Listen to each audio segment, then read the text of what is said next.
Descinderile în forță ale poliției franceze din 28 noiembrie 2023 au oferit din nou presei din România și mai multor publicații internaționale prilejul de a mai aduce și alte acuzații false școlii de yoga din România. De data aceasta, mass media le-a ridicat osanale vașnicilor polițiști francezi, care, zice-se, au eliberat 26 de femei, ce, conform minciunilor sfruntate proliferate de jurnaliști, ar fi fost răpite, abuzate și traficate. Nimic mai neadevărat. Presupusele victime erau de fapt niște femei libere, care duceau o viață liniștită în casele lor, până în dimineața acelei zile fatidice pentru ele de 28 noiembrie, când mascații francezi le-au trezit din somn cu arma la cap într-un zgomot infernal. Cumva credeam că sunt ceva petarde, apoi după câteva secunde am avut așa o stare de panică intensă, ca și cum au venit hoții peste noi. Era întuneric, aveam obloanele trase la ferestre, dar se vedeau pe afară niște lumini. Inițial am crezut că ne-au călcat niște bandiți și vine să ne facă felul. Era ora 6 dimineața, am auzit un zgomot foarte puternic, am deschis ușa căbănuței în care locuiam și atunci am auzit un lemn care era rupt, zgomote, urlete, niște lumini. Aproape instantaneu, o femeie polițist cu o armă în mână a venit, m-a împins de umeri, m-a trântit în pat. Abjecta și terifianta descindere în forța poliției franceze pentru așa zisa salvare a celor 26 de femei nu s-a oprit nici de cum aici. Umilințele și batjocora la care au fost în mod inexplicabil supuse demonstrează odată în plus absurdul acestei situații sinistre în care s-au trezit din senin și fără voia lor implicate. Prin fața mea au început să se perinde o mulțime de mascați cu mitraliere, oameni cu câini, toată lumea urla, toată lumea era extrem de agitată, urlau, strigau în continuu, nu te mișca, nu te mișca. Și ne-au ținut acolo preț de câteva ore bune, deci cred că în jur de 4 ore, timp în care ei continuau să spargă uși, deși am spus că le oferim chei, ei au zis că nu contează. Și tot căutau, nici nu știu ce căutau. Au găsit o pereche de chiloți, normal, cred că toată lumea poartă chiloți pe planeta asta și i-au flendurat așa deasupra noastră și să spună a cui sunt chiloții ăștia și apoi au aruncat așa peste noi.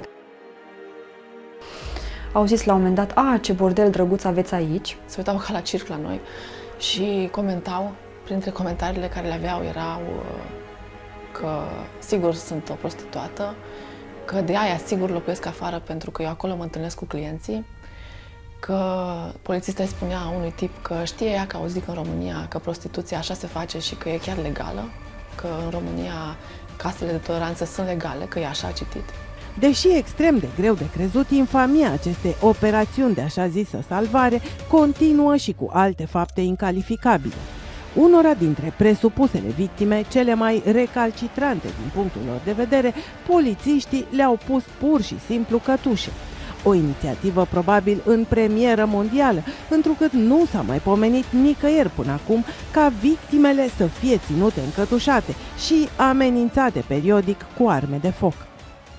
Au venit așa în forță, ne-au pus cătușile imediat. În secunda 2 m-a făcut să mă întorc și mi-a pus cătușele la spate, cu mâinile la spate. O prietenă a pus rezistență când au intrat peste ea și i-au pus cătușe. Nu aveam voie să mișc, dar nu mi-au spus că n-am voie să mișc. La un moment dat, când am vrut să iau ceva de pe masă, pur și simplu au început să țipe la mine și mi-au pus cătușele.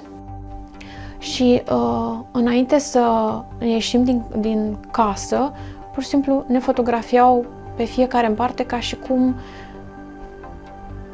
am fi fost niște criminali.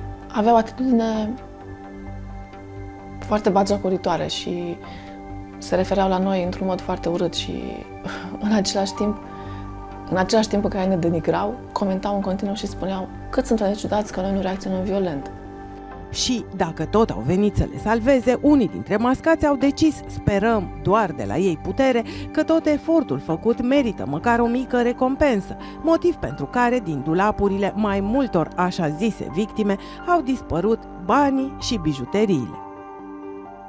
Ne scotoceau prin camere, ne luau toate lucrurile personale. Mi-au luat absolut tot ce aveam acolo în cameră la mine. Mi-au luat electronice, jurnale intime, cărți, tot ce au vrut ei. Mi-au zis să ne facem bagajele. La un moment dat aveam un plic cu bani și adică verificând în fiecare lucru pe care îl băgam în bagaj, a văzut plicul cu bani și mă întreabă ăsta ce e. Și zic, păi ăștia sunt banii mei. Și a vrut să-l ia. Mi l-a luat din mână, adică oricum era în mâna ei și voia să-l dea la altă femeie și să mi-l ia, pur și simplu. Și am zis că ce faceți? Ăștia sunt banii mei. Și a zis că da, ce cu banii ăștia? De unde ai? Și zic, păi sunt banii mei personali, am primit, sunt ai mei. Cum adică de unde am? Și tot punea întrebări, de față cu toată lumea, acum o să vă zic eu câți bani am, sunt banii mei, ce treabă aveți voi? Aduse apoi în fața organelor de anchetă, femeile au fost primite de psihologi atenți și binevoitori, care s-au străduit să le explice că sunt din nou libere. Au trecut însă la amenințări de îndată ce unele dintre presupusele victime nu au fost de acord să semneze hârtiile care li s-au pus în față. Felul în care ei mă priveau, felul în care puneau întrebările, sincer, era rupt dintr-un film de groază. Adică nu avea nimic de a face cu niciun fel de realitate pe care eu să o fi experimentat vreodată. Tot ce spuneau era atât de tendențios și de rău intenționat.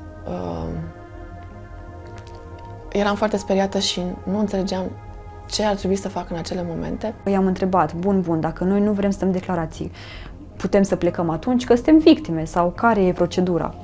Apoi ne-au zis că suntem ori victime, ori martori, ei o să decidă în urma ceea ce noi o să spunem. Pentru că nu am vrut să răspundem la întrebări, ei au urmărit prin diverse modalități să ne determine fie să răspundem în scris, am refuzat, fie să ne intimideze spunând că ei ne pot reține în arest până la 90 și ceva de ore. Aveau foarte multe întrebări standard care le puneau în tot felul de alte moduri în care era clar pentru mine că ei vor să-și justifice acțiunile foarte brutale care le-au făcut prin a, chiar pot să spun, inventa o poveste care să le justifice modul brutal în care au acționat. Celor care au cerut avocat li s-a dat unul din oficiu, care, în loc să le apere drepturile, le-a speriat și mai tare. Și mi-au prezentat avocata, care era o femeie de culoare, care mi-a spus că este foarte important să spun adevărul și că sunt implicată într-un caz foarte grav de trafic de persoane și a rostit chiar cuvântul prostituție și m-am uitat șocată la ea și am spus, dumneavoastră credeți că eu am legătură cu prostituția? Iar ea, ușor jignită, mi-a spus, știi, dacă eu de mâine mă apuc să practic prostituția, nu o să scrie pe fruntea mea prostituată. Aveau întrebări de genul foarte jignitoare, de genul dacă eu am făcut dacă eu am făcut sex pe bani, dacă eu am făcut sex dacă eu am fost pusă să fac sex cu alți bărbați, dacă am fost pusă să fac lucruri umilitoare și înjositoare, dacă mi s-a petrecut ceva de care mă rușinez. În principiu le-am spus tot adevărul despre mine, le-am zis că practic eu am 20 de ani, că sunt ca profesie jurnalist, că am fost purtător de cuvânt mai mulți ani pentru școala de yoga Misa, că acum m-am retras din viața publică pentru că am ales să practic yoga într-un mod mai sistematic pentru a face anumite progrese lăuntrice. Povestea continuă cu încă multe alte fapte josnice pe care polițiștii francezi le-au săvârșit în cursul așa zisei operațiuni de salvare. Fapte ce sunt dovedite de mărturiile cutremurătoare ale celor 26 de femei.